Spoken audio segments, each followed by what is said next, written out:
What is going on, everyone? My name is Jason, and this is the iPhone XR iPhone 11 comparison.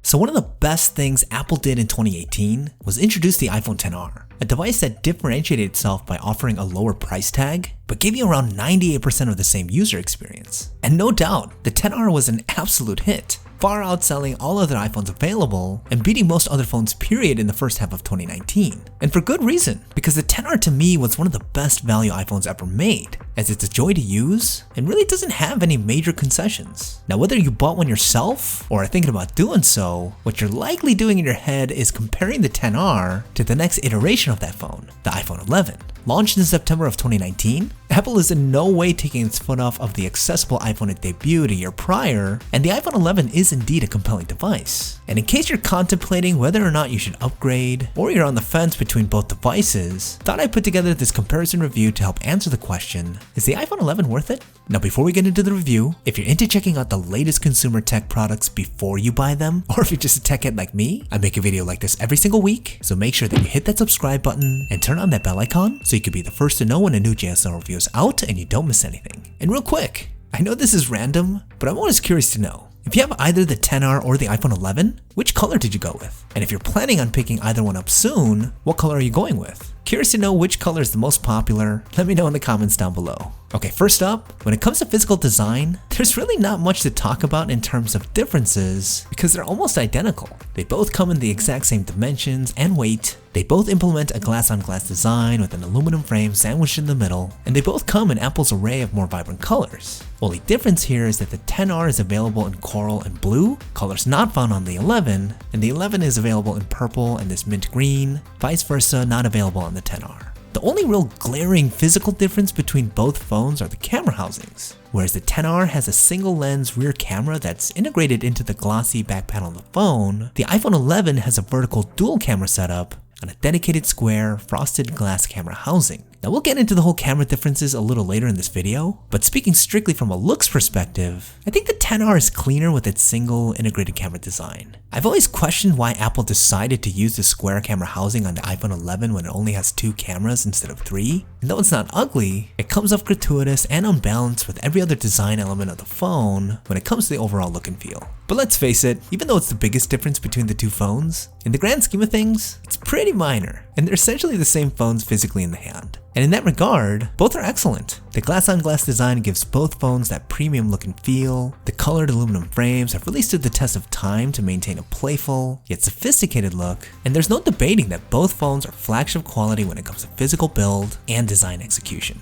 So it kind of makes sense that Apple wouldn't stray too far away from the XR's design when putting together the 11, as it was so well done in the first place. So if we transition to both the XR and the 11's display, it's a similar story. Even more so, because this time they are legit exactly the same, no differences whatsoever. They are both rocking a 6.1-inch liquid retina LCD display, coming in at a resolution of 1792 by 858, making for about 326 pixels per inch. Both have a 1400:1 contrast ratio, both support the P3 color gamut, and have True Tone capability, and both support HDR10 content. So yes, when you boil it down, both phones have Apple's controversial sub 1080p display, a factor that some deem unacceptable for a phone to have in this day and age. And look, I'm not going to sit here and defend it by saying it's an amazing display, especially in 2020, but I've always been very forward in saying that the display on both of these phones are totally fine for majority of the people who are looking to buy them. Images still come off sharp, bright, and vibrant. The day-to-day user experience is in no way hindered due to the sub 1080p resolution, and even HD video content comes off really nice. Sure, it's not the best display out there, and the display on the 11 Pro and other flagships will be better, but on devices this small, it's not going to be a complete night and day difference when it comes to image quality like you'd see on something like a 50-inch TV, and honestly, it's totally fine and still very enjoyable from an end user standpoint. All in all, the displays on both the XR and the 11 are exactly the same, for better or for worse depending on where you're coming from, but ultimately nothing that will impact your decision between the two. Okay, so let's talk performance. The key difference here is that the iPhone XR is equipped with Apple's 2nd generation A12 Bionic chip, while the 11 is powered by Apple's 3rd gen A13 Bionic. Now yes, the A13 is going to be logically better in the long run compared to the two, as it's more powerful, but you're not going to see a noticeable difference in day-to-day use anytime soon.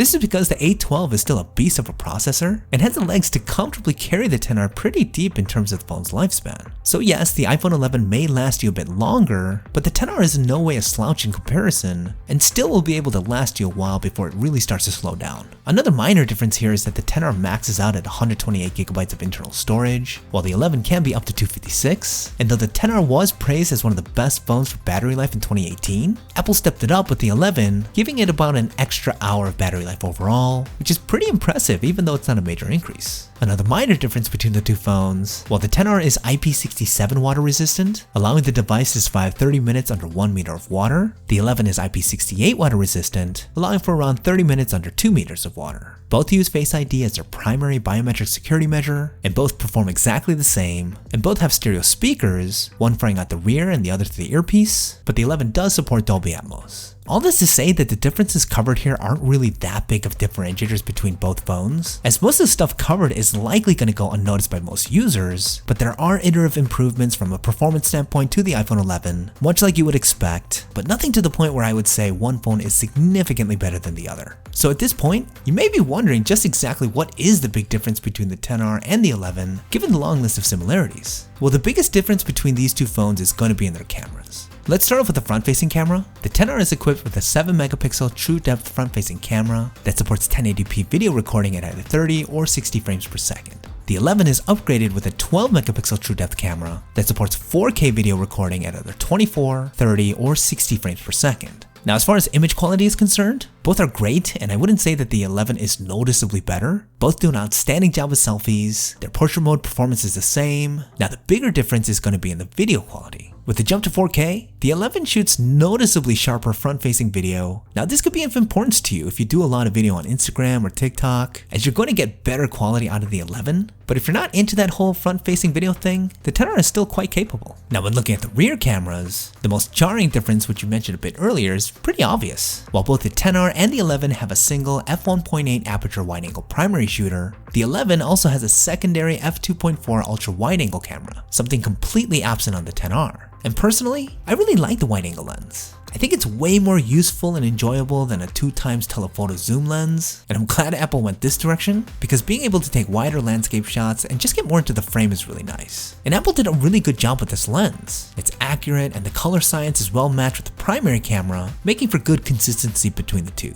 Now, is it a make or break feature? Probably not for most, but it's a great to have and arguably the biggest feature that differentiates the iPhone 11 from the XR. Now, when comparing image quality from the main camera, both do a pretty great job. The XR was a phone that first debuted Apple's Smart HDR, a noticeable step up in computational image processing, and the pictures you're able to take with this phone are superb. Images are sharp, colors are bright and vibrant, and the dynamic range is excellent. And though the 11 boasts having the ability to leverage next generation Smart HDR and Deep Fusion, Apple's latest updates to their image processing capabilities, you're probably not going to notice any obvious difference between both phones when it comes to image quality overall. Sure, if you pinch in and really nitpick, yes, the iPhone 11 will probably give you a better image, but again, not to the point which you'll say it's significant, unless it was taken in low light. One of the biggest differences you're going to notice is the iPhone 11's improvement in low light photography, as it supports Apple's night mode feature, something that the XR doesn't have, and makes for a big difference when it comes to low light image quality.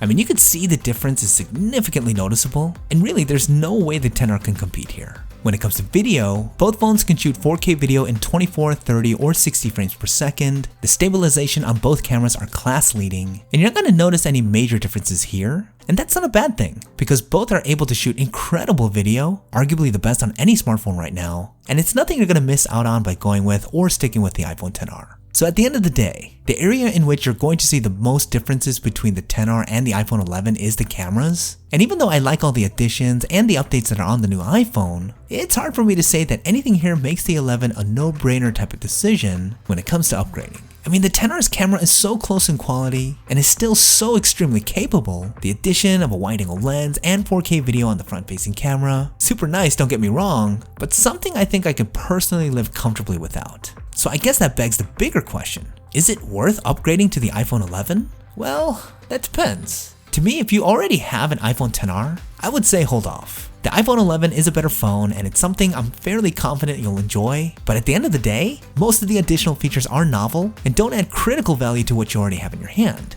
You're better off thugging it out until later this year to see what Apple drops in 2020, as it's a year in which the iPhone should go through a design overhaul. But if you're on an older iPhone trying to decide between the two, that's a different story. In that case, I would go with the iPhone 11. And the main reason here is price. The iPhone 11 is only $100 more expensive than the XR right now, and that's a relatively small investment to get an overall better phone that will last you longer. I would also give the same advice though. If you can, hold on to your older iPhone for a bit longer until later this year to see what Apple comes up with. It may be more exciting than what's available today, and even if it's not, you'll likely see the price drop on both of these phones, making them more accessible. But hey, totally get that these are just my thoughts, and I want to hear what you guys think. Which phone would you guys go with? The iPhone XR or the iPhone 11? Let me know what you guys are thinking in the comments down below. Okay, that's about it for this review. Don't forget to leave me a thumbs up if you guys found it useful. It really helps me out. If you guys have any questions about the iPhone XR or the iPhone 11, leave them down in the comments and I'll be sure to get to you. Thanks for watching, and I'll see you guys in the next one.